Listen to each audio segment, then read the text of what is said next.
Thanks, Thomas. So let me just introduce the four people from GoodLabs who will be speaking. We start with Thomas Lowe, who is the co-founder of GoodLabs Studio. He'll be followed by John Paul Lamb, who's a special project advisor for GoodLabs Studio. He specializes in fintech and artificial intelligence. He's also an associate professor at the University of Waterloo in the Department of Economics and an ex-assistant chief economist at the Bank of Canada. Following John Paul will be Chris McMahon, emerging technologies researcher at GoodLabs Studio. He's also a postdoctoral research fellow from the University of Waterloo with a PhD in condensed matter and material physics. And then he'll be followed by Donald McGilvray, an emerging technologies researcher at GoodLabs. And Don has a PhD in chemistry from the University of Waterloo. So with that, I will pass it over to Thomas. Thanks, Susan. I would like to thank D-Wave to invite us to present our Mission Impossible quantum project. I personally love this project because it somehow attracts so much attention. This is our fourth presentation already, but this one, we will take a very, very different approach. Because this is D-Wave, we feel that we can release the hound to go really, really deep into the math and on the quantum side. So let's get this started. Today, we'll bring you on our roller coaster journey with a lot of tears and more tears on how we use quantum computing to build a liquidity optimizer for wholesale payments for Canada that can actually run in a production setting. In today's presentation, we'll give you a wholesale payment 101 first, so you understand the real world problem we are solving. We'll talk about why we are nutcase enough to choose quantum to solve the problem. And then, of course, the difficult journey that we went through. And last, we will talk about what's next. Now, before I take you to our quantum journey, let me introduce GoodLabs Studio and our team for this project to you first. GoodLabs Studio is an advanced software engineering studio. We have some of the most top-notch subject matter experts, researchers, and software engineers with heavy finance and capital markets experience working together to solve complex problems. One big area of our focus is with AI. But unlike other technology firms, we take a little bit of an unusual approach. For every problem that we solve, we'll use the classical AI machine learning or deep learning approach to tackle it. And at the same time, we'll also attempt to use quantum to solve it. Although quantum computing is still very, very limited right now, particularly due to its noisy nature, it just resembles our biological intelligence so much that we believe one day, just one day, the quantum approach might surpass the classical approach. That's why we are investing heavily right now to get a head start. Now, let me introduce our team for this project to you. We first have Professor Jean-Paul Lamb. JP is our special project advisor, specialized in machine learning in finance. He's also an associate professor at the University of Waterloo. And prior to that, he was the assistant chief of economist at the Bank of Canada.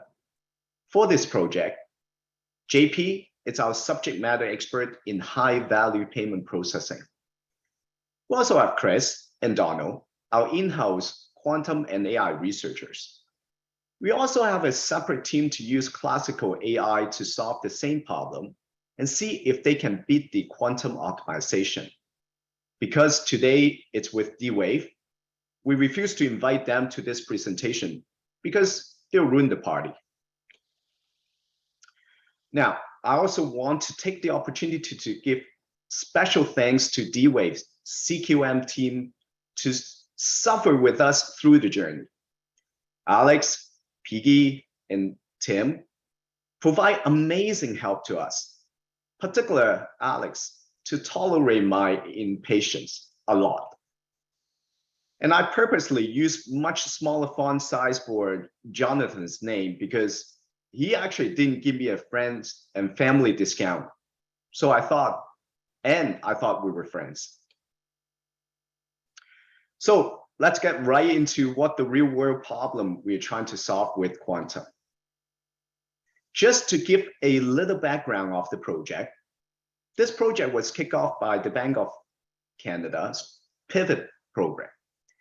They sent out a very cryptic description of the challenge with zero description of what the problem they want to solve. But they want to solve it with Quantum. I assume they wanted to make sure participants actually know their stuff. Now, guess what? We know our stuff, and we know really well. So we end up the only company got invited to take on this challenge. We got so excited first when we received the news, then we start crying with the pain for the next 6 months.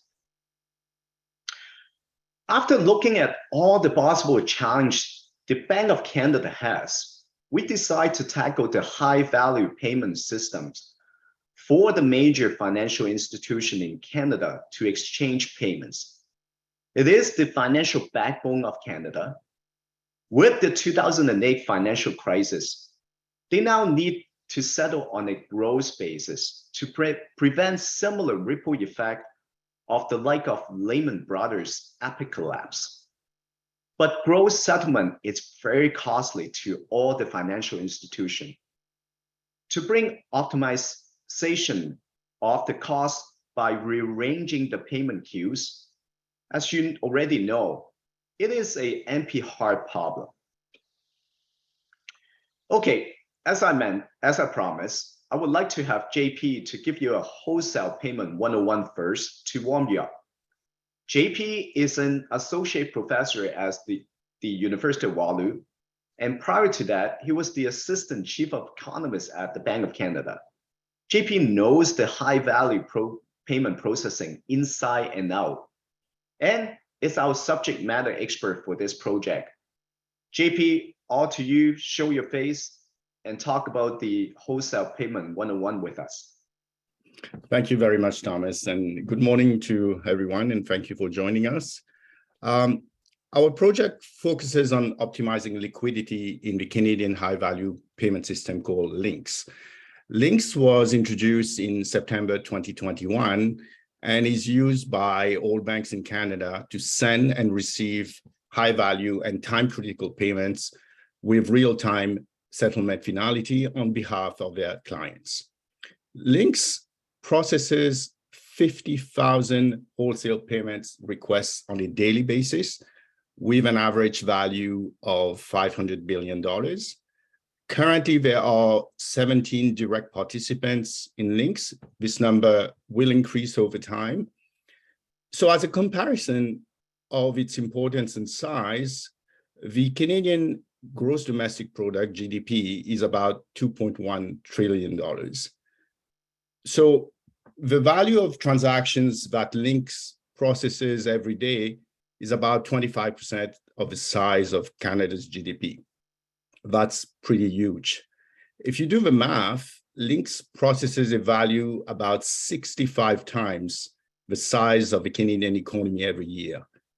And the yearly value of payments in LINX is actually larger than the size of the global GDP.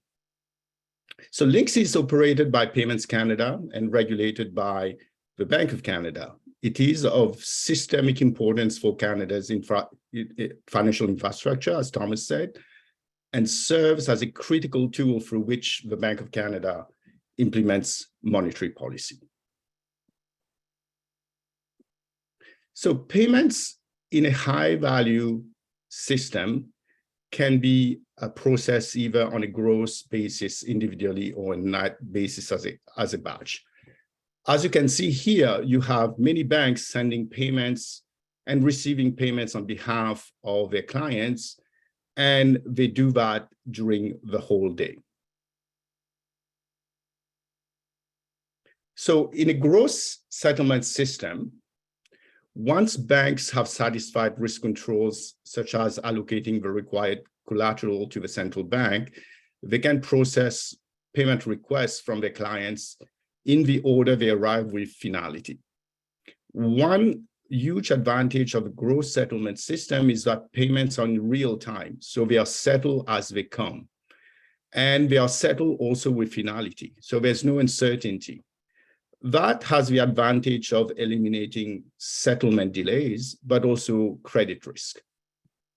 However, this comes at a cost, and the cost is that banks require a lot of liquidity to settle each payment as they come.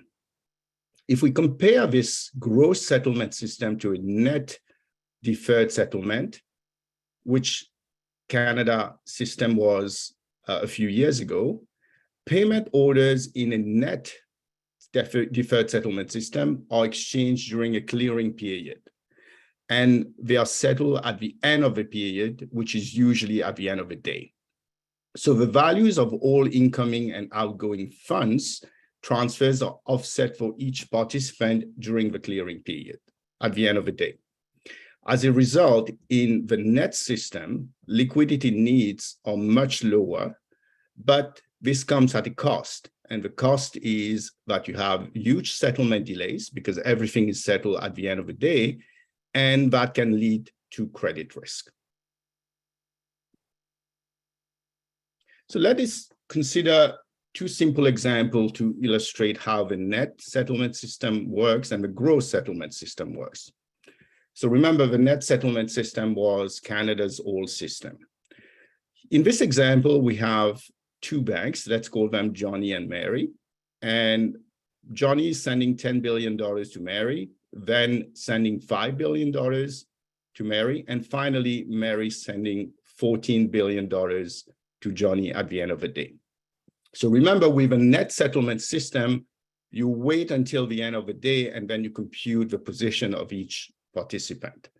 In our example, Johnny sent $15 billion to Mary, and Mary received $15 billion from Johnny, but Mary sent $14 billion to Johnny.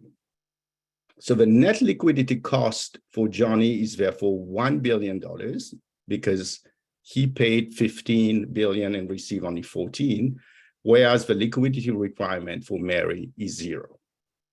So liquidity requirements in a system that settles transaction on a net basis are usually very low, since outgoing payments can be offset or netted by incoming ones at the end of the day.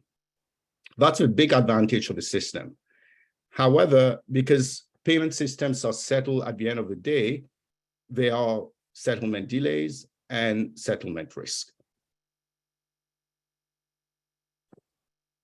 Now, let's look at the same example, but in a gross settlement system. This is what Canada's current payment system is about, links. Same example as before, Johnny sent $10 billion to Mary, then $5 billion, then Mary sent $14 billion to Johnny.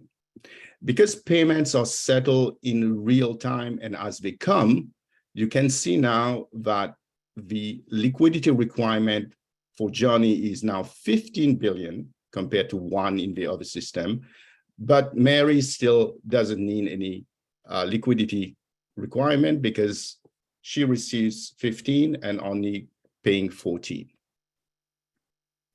So in such a system, the gross settlement system, liquidity needs can be much higher, but the advantage is that payments are settled in real time, thereby eliminating any credit risk and settlement risk.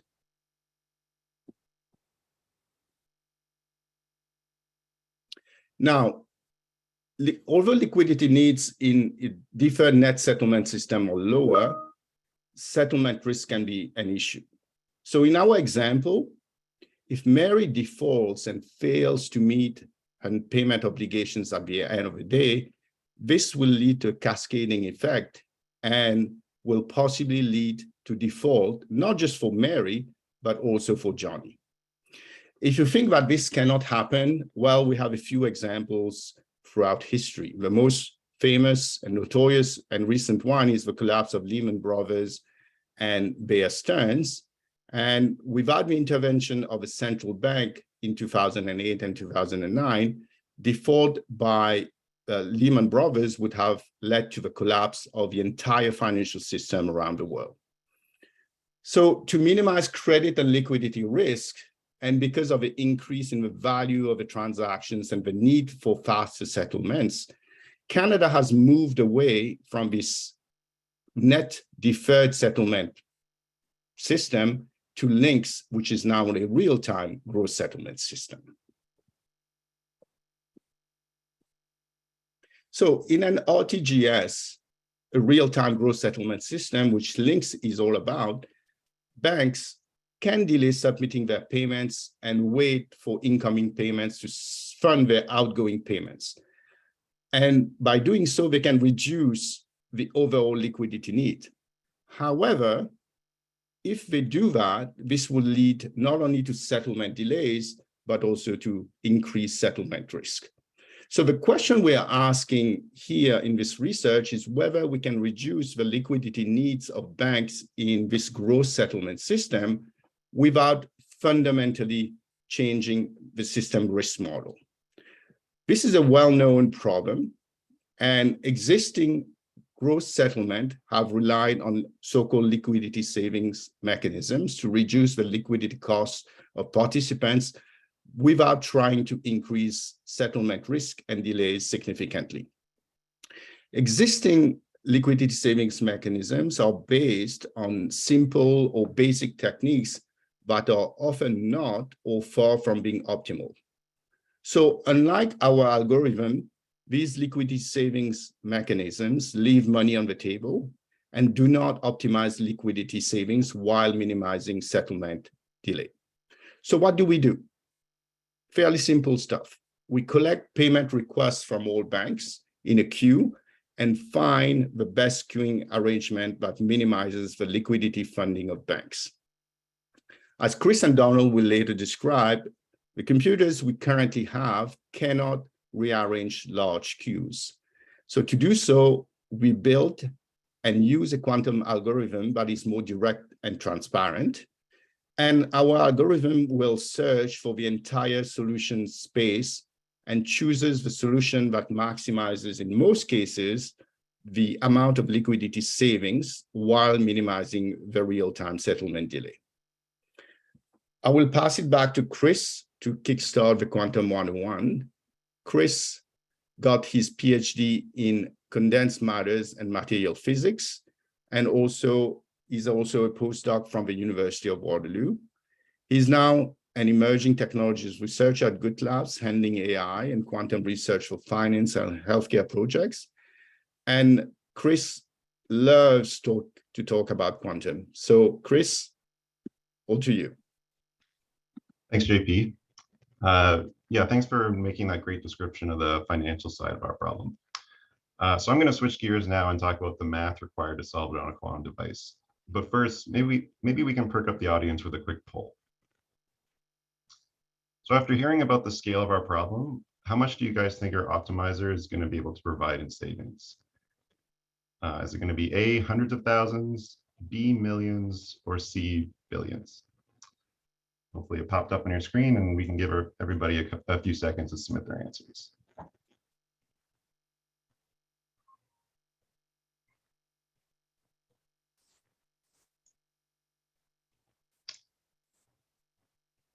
Okay, I'm not seeing the results.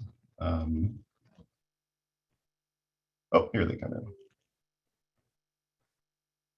Okay, so we're looking at a pretty good spread here. So you're going to find out exactly how much we save later on in the presentation, but I can give you a spoiler here that looks like the majority of you are right, that it is going to be C, billions. It took a lot of work to get the number that high though, so let's explore that process. To perform our optimization on a quantum device, we have to translate the financial problem into a discrete Hamiltonian, and that's not a trivial step. Helpfully, there's translations for a number of known problem classes that are published in the literature. So if you set out doing this, that means you might be able to instead perform the much easier task of mapping your problem into one of those classes. But unfortunately for us, we weren't that lucky and we had to make our own Hamiltonian from scratch. So we simplified our problem by imagining it as a card game. At the start of a round, everyone gets dealt a random hand. Each card indicates how much you have to pay and to whom. So for example, let's say you get dealt the 9 of diamonds, That means you're going to have to pay the top left player in our picture 9 chips. Players get rid of their cards one at a time by throwing them into a discard pile. And if a player doesn't have enough chips at any particular moment in time, that means obviously they can't play that card at that time. The order that players take turns doesn't matter. So for example, one player can put all of their cards down before anyone else does, if that's the best strategy. And the game is cooperative.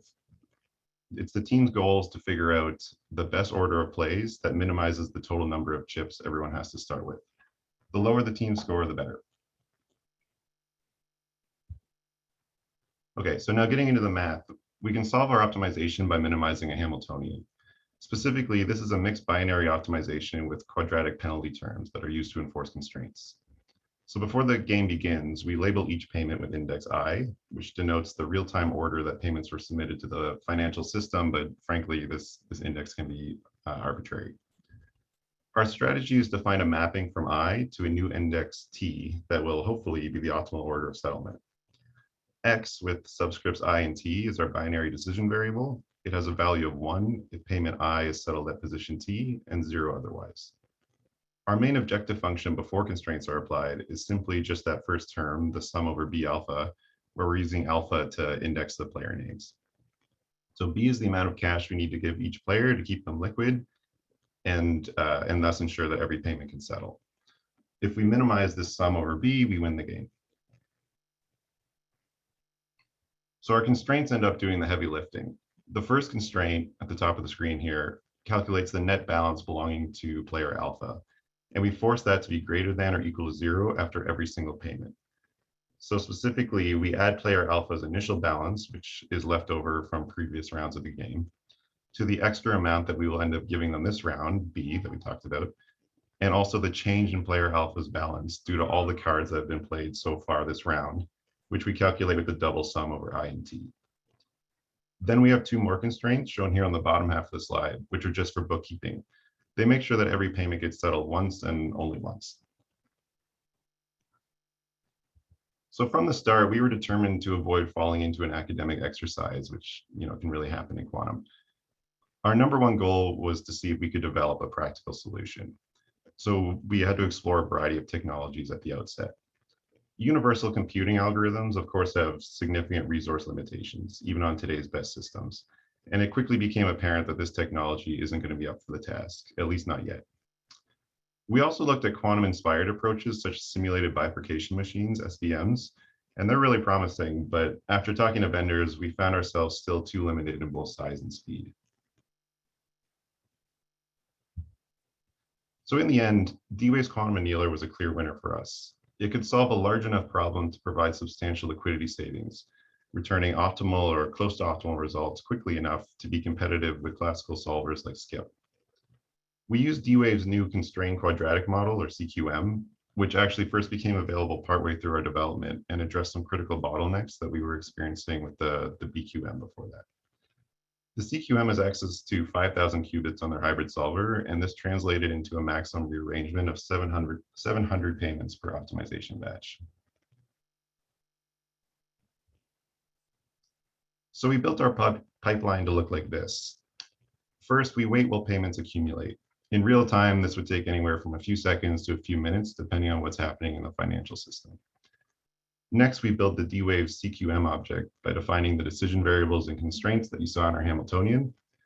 Now, the number of biases here scales non-linearly with the number of payments, so this can actually take a significant amount of time, although parallelization does provide some relief here.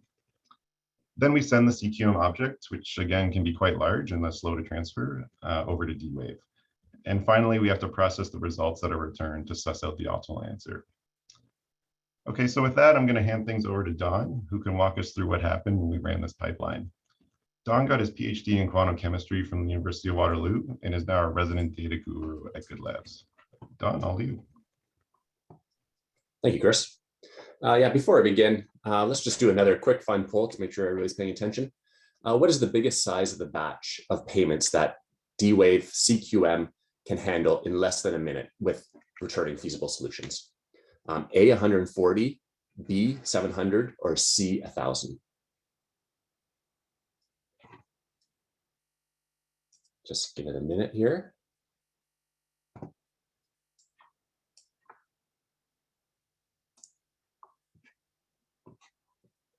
All right. So yeah, so the answer, 13% of you got it right. I see it's 140. The CQM can, as Chris said, do 700 payments, but that takes significantly longer than a minute. Results that I'll discuss right now. So in the first step described by Chris, the wait time to collect the batch grows linearly with the batch size, as seen on the plot in the left. However, the compile time and the maximum time required to solve grows exponentially. For real-world applications, solving and implementing the quantum reordering cannot be longer than it takes to collect the data. For a queue size ranging between 20 and 700 payments, the average wait time ranged from 1 minute to 15 minutes. The qubit growth in time limits the maximum queue size to around 140 to be able to safely collect a queue without building up a backlog. However, there is room for potential improvement by compiling a CQM object on a more powerful computer reducing network latency. To test the limits of D-Wave's technology, a representative sample of 700 payments was selected at random, and the optimality of the solution and capability of the solver was analyzed. On the left axis is the aggregate max net depth position. A lower number here represents a better solution. The blue line is the aggregate max net depth position for the original queue and processes as the transactions are concluded. The black dots are the aggregate max net depth position returned from the solver for a corresponding queue size, and the red bars are the number of feasible solutions returned from the solver and belong to the right axis. It should be noted that batches above 300 were not so optimal above the blue line, and we often saw no feasible solutions returned. The drop off in the number of feasible solutions seen after 140 corresponds to degraded solutions when using a solver time proportional to the number of biases submitted. We can obtain better results, though, by increasing the solve time. That last point at 700 used 3 hours of computational time to get a near optimal solution. A significant amount of time. However, solving this classically is a feat near impossible. We found ourselves constrained to choose a batch size with a max weighted average settlement time under that of the real time it took to solve the queue. And we settled on a max queue size of 140 transactions that can easily return a solution in under a minute, 16 seconds on the quantum solver. 140 is the max, but we'll be also presenting batches of 70 to illustrate how larger queue sizes results in larger savings. This tampered our expectations, but is actually a remarkable result. The equivalent optimization problem on a classical solver can take over 2 hours and often cannot return a valid solution in a reasonable amount of time. And it is heavily dependent on the network structure of the problem submitted. The following charts show the ability of the quantum optimization to find a more optimal order and save aggregate liquidities. These plots show each bank's balance as 70 transactions are completed sequentially. The movement in the lines correspond to the place where the transaction occurs. What we're really interested in is limiting the aggregate of the bank's maximum point in the red, under 0, what we refer to as the aggregate max net depth position. The top plot is the original queue in the order submitted by the banks, and the lower plot is the result of the quantum optimizer. In this example, I'd like to draw your attention to the brown line. In the original order, debits are done before the credits, requiring the bank to maintain additional collateral. However, the quantum optimization was able to find a more optimal order, putting the credits first and keeping bank 14 out of the red altogether, while not extensively penalizing anybody else. This is a very clean example, but they become quite complex when numerous participants are trading together. By limiting bank 14 and other debit positions, we were able to save 18 million in this example of 70 transactions. After spending a lot of time understanding the strength and weakness of the CQM, we were ready to try it on a full day using data from the Bank of Canada. We decided to use 70 payment requests batch size first to see how it works. This plot shows the evolution of the aggregate max net debit position during a random day as the batches are settled.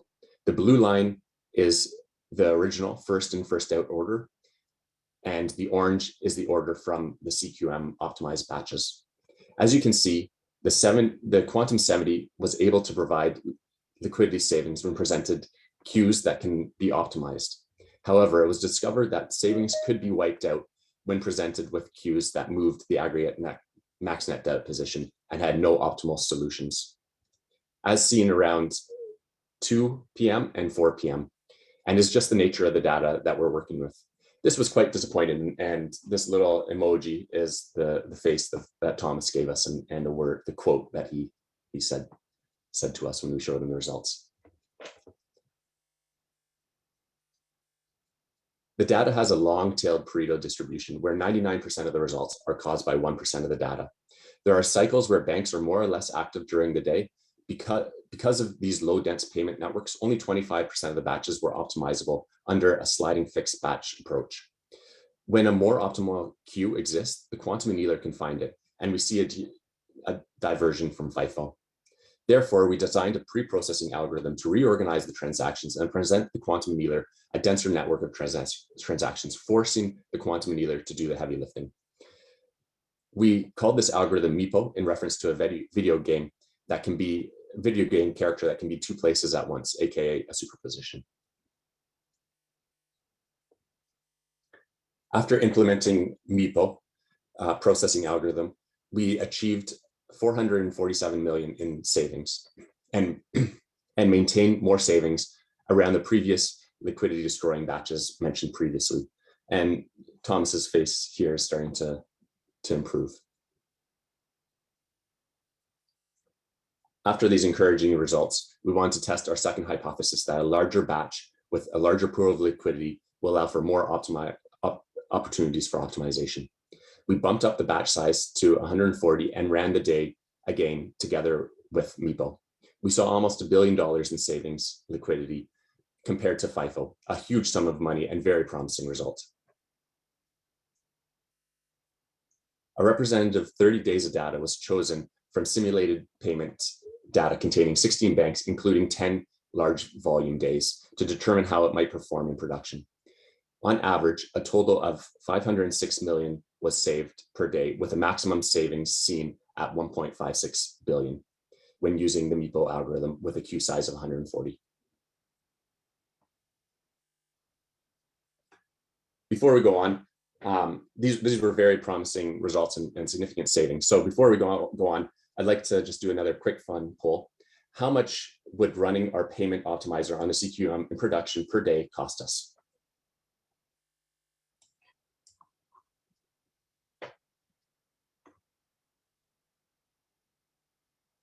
Yeah, A is 2,000, B is 4,000, and C is $8,000. All right, let's see the results. Not bad. 36% of you got it right. We calculated with a batch size of 140. That's about 200 batches per day, and that would be about $4,000 a day. And with that, I'd like to pass it back over to Thomas. Thank you, Donald. Obviously, the number on the cost itself is actually without the friends and family discount. Hopefully, Jonathan can get my message. Now, we set out to examine how the current quantum technology could be used to help, say, participants' liquidity in the Bank of Canada's real-time gross settlement system. And more importantly, to see if we can do the impossible to design a quantum algorithm that can actually run in a live setting. It was really a daunting task simply because the technology is still so early, in my opinion, with so many limitations. We researched extensively with different quantum hardware and solvers, and we worked our algorithms so many times. We finally settled with D-Wave's hybrid solver using the CQM, D-Wave CQM, provide enough variables and decent processing time for us to run our algorithm in real time and get tangible results. So what have we achieved in phase 1? First, we developed a novel optimization algorithm to minimize the sum of a network of participants' transactions. This has a broad application, not just for finance, but potentially we can also apply to areas including logistics and communication networks. Second, with this algorithm, the capabilities of quantum annealing are now well understood, and they can outperform comparable classical algorithms for this type of problem. We can quickly find an optimal order of queues with 140 items fast enough. Third, we don't just run it fast enough, but with great liquidity savings also. By combining a classical and quantum approach in Meepo, we're able to achieve an average of $500 million liquidity saving on a daily basis. It is small, but it is a great baby step. We know already what area we can improve on to achieve much bigger savings. So what we're working on next, you ask? Very simple. We want to save bigger with more billions. We're already in discussions with some organizations with great interest to use our approach in their payment processing. One exciting one is even they are currently handling over $2 trillion volume a day. And we can't wait to bring Meepo online, especially if we can take Canada to become the first one in the world to do so, because we are all proud Canadians. With the great success we have so far, we'll refine Meepo to create bigger and more consistent liquidity savings. And of course, we'll continue to innovate and be the pioneer in the payment optimization using advanced algorithms, such as Alpha Zero, which is what we're working on, or the Toshiba SBM to see if we can beat the quantum algorithm itself. This concludes our presentation on payment optimization using quantum computing. We have reserved some time for questions and answers. If you have any questions about our project, please feel free to ask in the chat session. Or alternatively, you can always email us at meepo@goodlabs.studio if you are interested to know more about our project.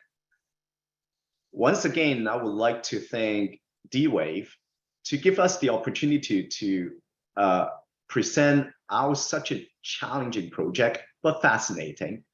We have so much fun and hope to do more crazy project with D-Wave. Thank you very much. Thanks, Thomas. Very interesting talk from everyone. So if our other presenters could come back on camera, I will go through some of the questions. We've had quite a few, some answered during the talk, and some we will ask our panelists now.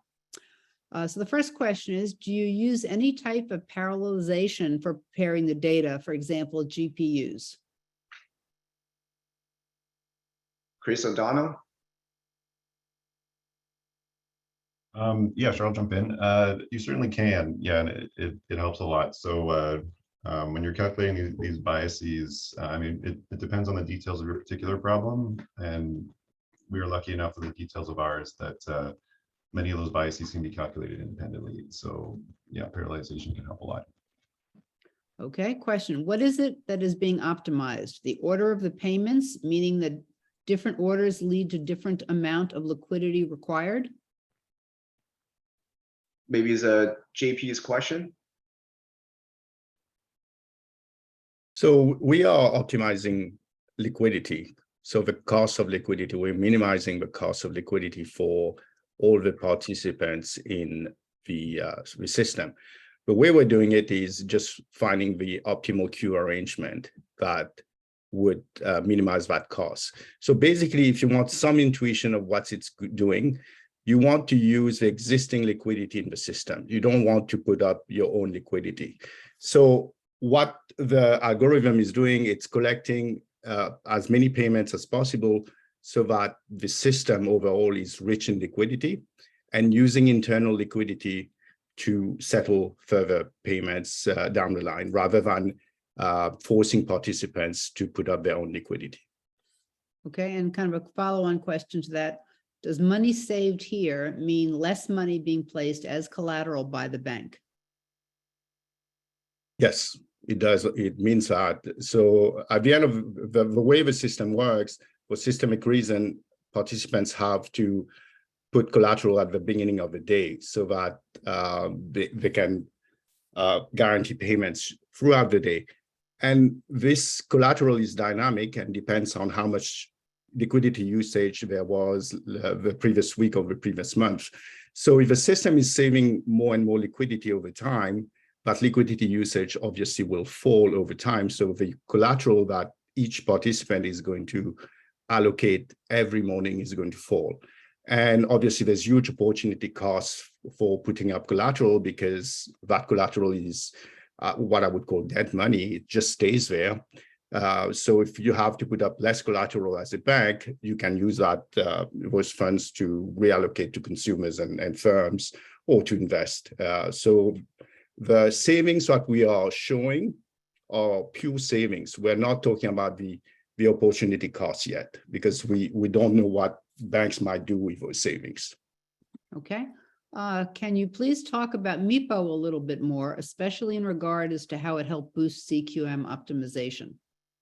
So now this question is actually a little related to a little bit on the secret source now that we probably need to kill someone after providing the answer. But having said that, I think we can actually provide a little bit more color to what the Meepo is actually trying to do and what it means to the quantum algorithm. Maybe Donald, you can take on this particular question. Yeah, good question. The vanilla algorithm that we showed, I guess the first plot that we showed was just stepping through batch by batch and submitting those payment requests, that queue to the quantum annealer, to the CQM.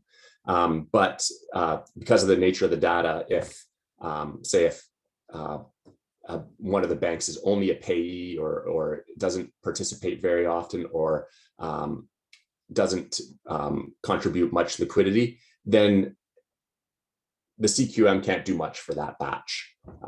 And so there were quite a few batches where there was very little point in using CQM time.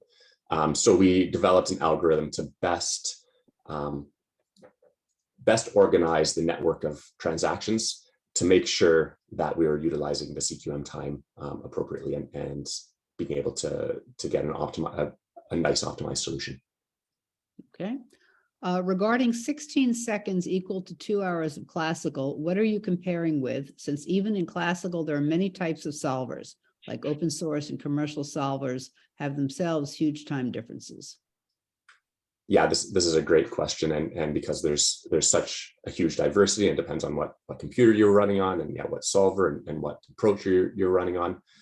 So it's we compared with a classical linear programming solver, skip, open source, where we could look at the source code, where we could see what it was doing and tweak it appropriately. But yeah, there's possible other techniques out there that could do it differently, but we wanted to try an apples to apples comparison where we're submitting the exact same optimization problem to both. So there could be other algorithms out there that are different. Okay. But What would the projected savings be at a 700 queue size? What's the expected relationship between the savings versus queue size curve? Is that something that Chris can take on this one? Yeah, sure. The short answer is it's complicated. As we grow in queue size, get more cycle paths, there's more opportunities for savings. So it's it's not like a linear relationship or something. It really depends on the nature as well of like the specific payments going in. So I would expect the amount of savings to grow non-linearly for sure, but exactly what the relationship is would need to be, I think, figured out experimentally. Okay. And hopefully D-Wave can do further improvement on the CQM to allow us to be able to actually do more substantial saving on the 700 queue size. Then we'll be able to actually, you know, tell everybody what the tangible answer for this question is going to be. So Alex, definitely you have a lot of work needs to be done. Okay, someone says, thanks for this very nice talk. A few naive questions below. We don't think these are naive questions, but I can imagine the answer to the first one. Is it easy to convert your optimization problem in Cubo form using the D-Wave machines? Is some hardware knowledge from D-Wave team necessary? Why don't we just start with those two so you don't have to remember before I go into the third part? Yeah, maybe we would take turns. Chris O'Donnell, who is going to take on the first one first. The question is it easy to convert your optimization problem into Cubo form? No, maybe is the short answer. It really depends. It takes some knowledge and some creativity for sure. So as I briefly said in the presentation, there's actually a lot of like problem classes for which you know, translating that mathematical class into a Cubo is out there in the literature, and then it's very straightforward. But if you have to start from scratch like we did, then you know, it can take a little bit of effort, but it's also a lot of fun, so give it a try. Is some hardware knowledge necessary in your Meepo algorithm? Dono, maybe Dono?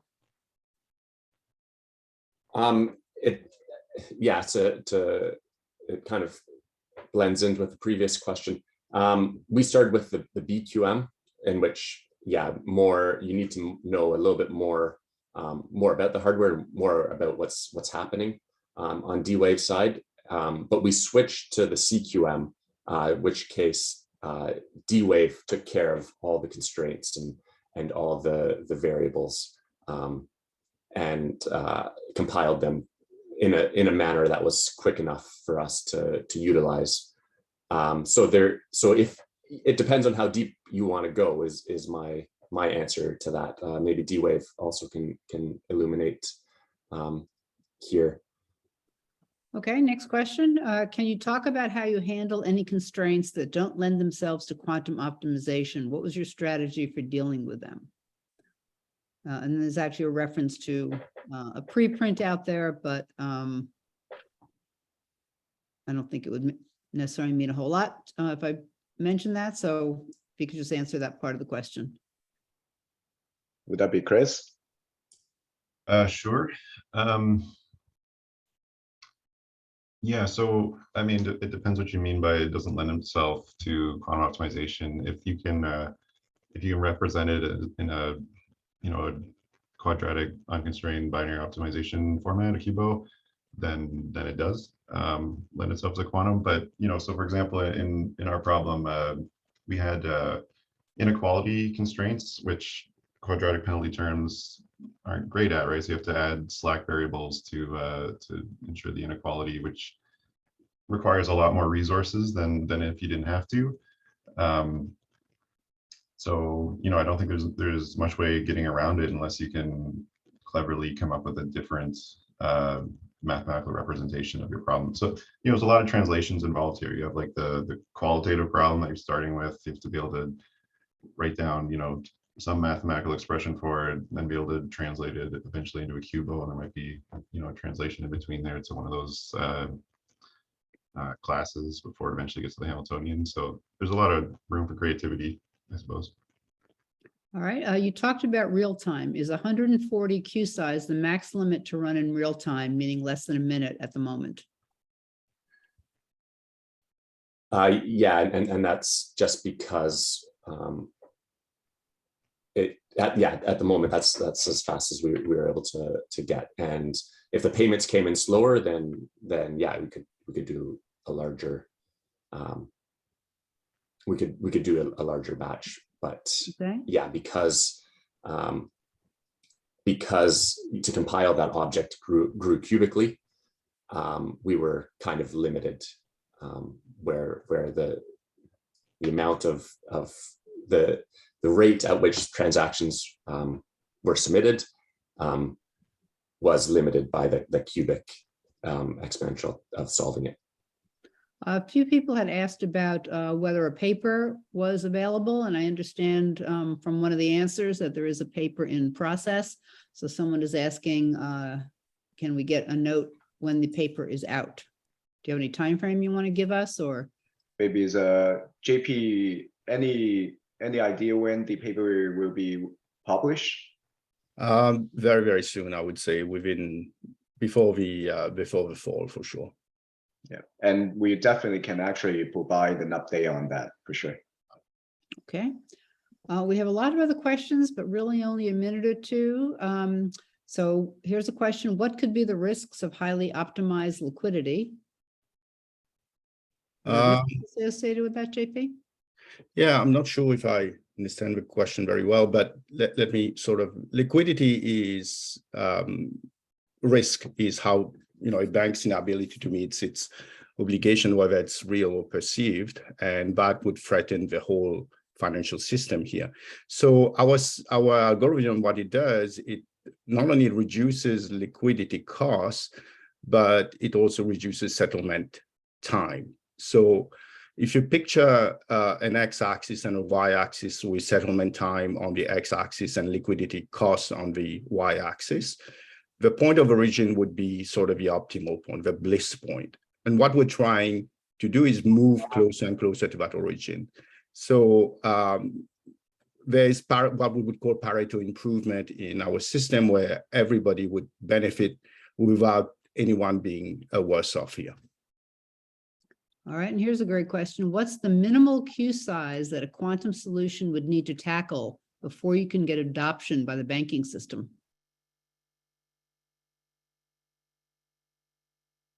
JP, do you want to take on this one? Sure. I think what Don and Chris were showing was that with 70 queue size payment, we can run this in a live setting right now. Obviously, we want to go to much larger queues because there seems to be a positive correlation between queue size and savings.